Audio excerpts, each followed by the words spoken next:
What's up? So, in the last video, we kind of went over how I take an idea and build it into an MVP. And a lot of the feedback I got was, how do I come up with these ideas? And to be honest, it's just generally if I find a tool that I want to use and there's no free offering or there's really little competition, or it's really hard to get into the product and use it, then I consider that an idea I'm interested in. And what I do is I'll take that idea, I'll put it into like a Google Sheet or something. And if I find I'm using it multiple times or I'm searching for it multiple times, then I'll come back and I'll spend more time on that idea. And the first sort of thing that you want to do is just have a conversation with Claude or Gemini or whatever tool you're using.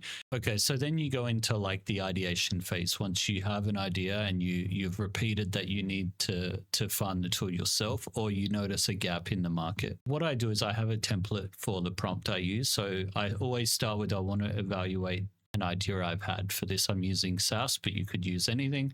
You could do a video, you could do whatever. And then from there, you want to use a paragraph on the actual product you're trying to build. You don't want to go too long here because, again, we're just going over like a concept right now.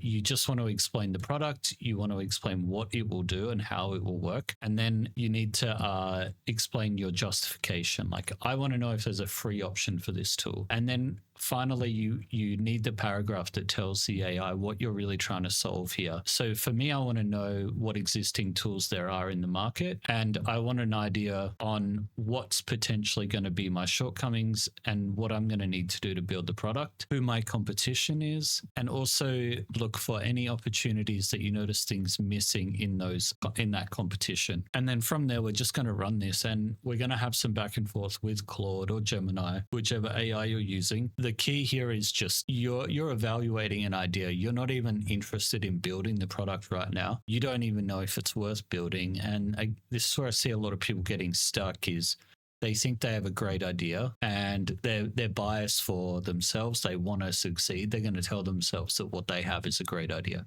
So you need an opinion that's non-biased. And a lot of people will go to friends and family, and I can tell you they're not the best people to go to because they're going to believe in you all the time. Every decision you make, they're going to tell you it's a great idea. You'll have very few friends that will actually tell you when something is a bad idea. So AI is completely unbiased in that regard. You can go to it. It's going to give you strong opinions about what's actually true in the market. So straight away, it's telling us good stuff that we can use through this process. The concerning news is that this space is quite crowded, ranging from free built-ins to well-funded startups. So Claude Code actually just built this into the tool. This is exactly what I call my own version of a tar pit idea, where you think something's a great idea because of a new concept.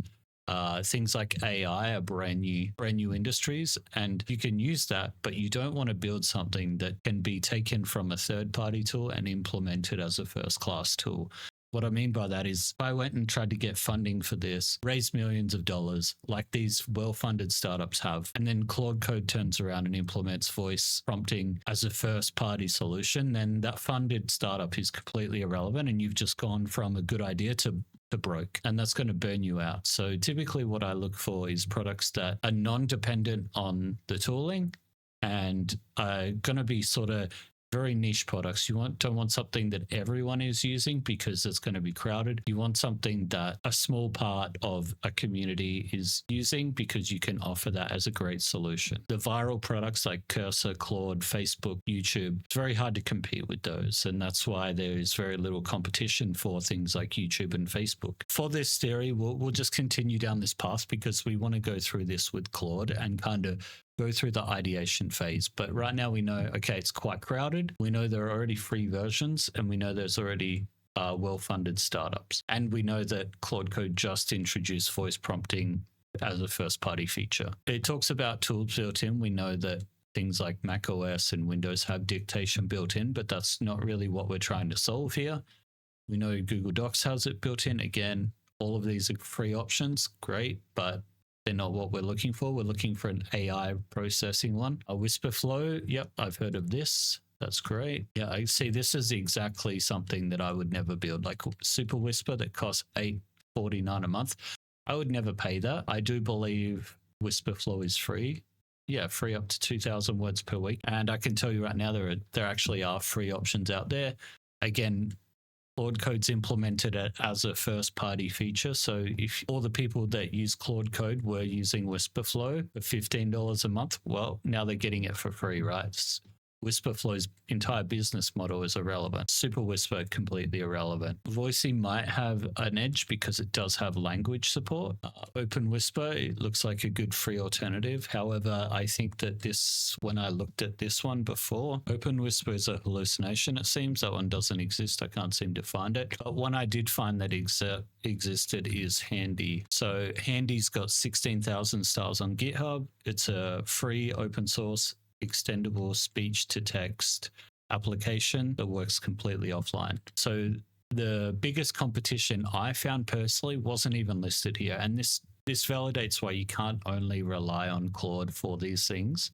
We can go over that a little bit more later, but right now we're just going to go over the rest of this. Recognizing that Windows is underserved is a massive thing. The amount of people I've seen using Claude Code on Windows is quite high. Previous to Claude implementing a first-party solution, it might have been a good angle to market specifically to Windows. Again, privacy versus convenience. This is solved with Handy being completely offline. Beyond what I think, these are all subscription heavy. And I think we're moving into a future where everything is going to be free. Why would we pay for a subscription when there's open source alternatives, or we can build some of these tools in a day or 2 days and save us that money every year? Yeah, I don't think the complexity is really a selling point. I think a lot of them are quite simple. That's not true because Handy is completely free, but again, we don't know that yet if we're just going through this. This is great knowledge, like the Mac side is saturated. Again, there's so many developers on Mac, so that's not surprising. I love this. It did point out one-time pricing or free and offline. Great. Everything these days is going offline. And again, like, this is a great verdict. Like, your friends aren't going to tell you, oh, like, yeah, only if you have a clear differentiating angle. Your friends are going to say, oh, that sounds good. You should totally do that, because that's what your friends are there for. They're there to support you. Now, again, that's not to say that this idea is bad. It might still be a good idea if it solves a problem for you. You might be able to build it in a weekend and save yourself some money. So once I'm finished with this initial chat with Claude, I would have a little bit more of an idea about how I want to offer something different. I tend to lean into what can differentiate me from another product. And a good example is my PDF editor. So my editor allows me a few things. First of all, it offers multiple languages, so I can expand this to not just cover English, but to cover other languages as well. There was very few tools that I found that covered all languages. Secondly, there was no PDF tool that actually gave me a download button before signing up for an account. I don't understand this because it's such a simple thing to do. So my focus with this tool was to build a client-first free tool that people could eventually donate once I implement the donation button. But we will add ads to this to add a revenue stream, because again, like, we're not focused on a subscription model for something that people can use Claude Code to build in a weekend.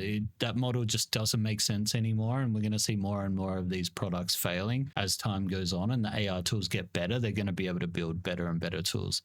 So again, my goal with this was to build something that was, first of all, free, didn't require a user to sign up, and gave them everything that they would want in a document editing tool, things like not storing the document. So that's what I lean into. And I would come back to Claude Code and be like, okay, I want to build this tool. These are my strengths. This is what I'm going to market it with. And I would have that discussion. Once you finish that discussion, then you need to go and do more market research. You need to go and dive into more and more of your competitors to see what they have, to see what they're lacking, and to see what you can really push as your selling point. So I mentioned Handy before, and here's the repo, right? So straight away, I can see, okay, there's 16,000 stars, a free open source extensible speech to text application that works completely offline. So this feels everything that I would want from this tool. It's offline, it's on my computer, and it works exactly the way I would want it to. I'm not only saving money, but now I'm also saving time, because I don't have to invest in this product. I can just come in here, take the instructions, download it. It also works wonderful on Windows. I have it installed, and I do use it. But this just gives me a way of doing dictation for free with AI locally without the headaches and without a subscription. So for me, it doesn't make sense to continue with this idea at this point. Now, again, I would leave it in the document and I would come back, and if I find, okay, I need this feature in this tool, I would write that down in my document. I would go, okay, I need to share my transcripts across devices. Okay, that's something I would add to the document as a possible feature that I could offer that no one else offers. That's kind of where I would land. And then I would move on. I'd be like, okay, I found the tool that does what I want. I won't be able to make this better in a weekend or a few hours. So move on to the next idea. And your best source of ideas is going to be things that you need and things that you use every single day. If you find something that's missing in a product that you use, jot it down. That's a great product idea. Don't go try and build Canva or Jira from scratch, but if you find tools that you use and you think you can rebuild it, or you think it's achievable in your timeline, then sure, start jotting it down and put a counter there. It's like every time you're like, oh, I need this thing in this product, then add another counter. Like, keep those thoughts trickling in, and you're going to, over time, you're going to build systems around product ideas that you have. Once you've done that, once you've gone over everything, once you've done your market research, then it's time to come back to Claude again, and you want to go over things like, how long is this going to take? What tech stack should I use? And don't start coding right away. Don't start building it right away. The more time that you spend planning, the better result you're going to have with the end product. So spend a few hours, use the voice chat in the mobile app for Claude. I do that quite often. I'll just sit on the couch talking to Claude, discussing these ideas and how I can add potential marketing or different features that would sell to other people.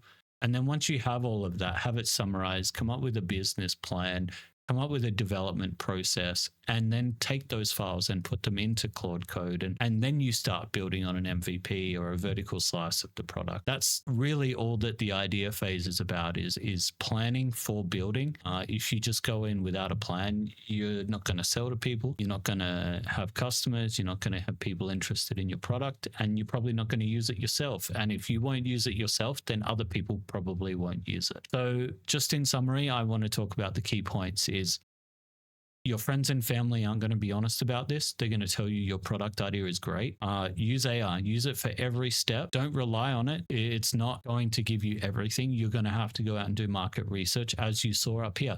It had no idea about Handy as an option, right? Like, Handy wasn't on this list, but yet it's a tool that I use because it's exactly what I needed. And it's, I think personally, what most people should be using for dictation. Don't build anything that's potentially going to be killed overnight by one of your suppliers offering it as a first-party tool. Things like Claude offering voice dictation now completely kills pretty much all of the business models for a lot of these apps, because that's where people are using them. And finally, don't feel bad about planning. Like, again, and I will say this 100 times, the more time you plan, the better your product will be, both from a development standpoint and a business standpoint. Anyways, just a quick video. If you found this stuff useful, it's down below. And let me know if there's something I missed or something you think helped you build a SaaS product. And if you want me to go more in depth on this stuff, I'm happy to. Just let me know. All right, thanks.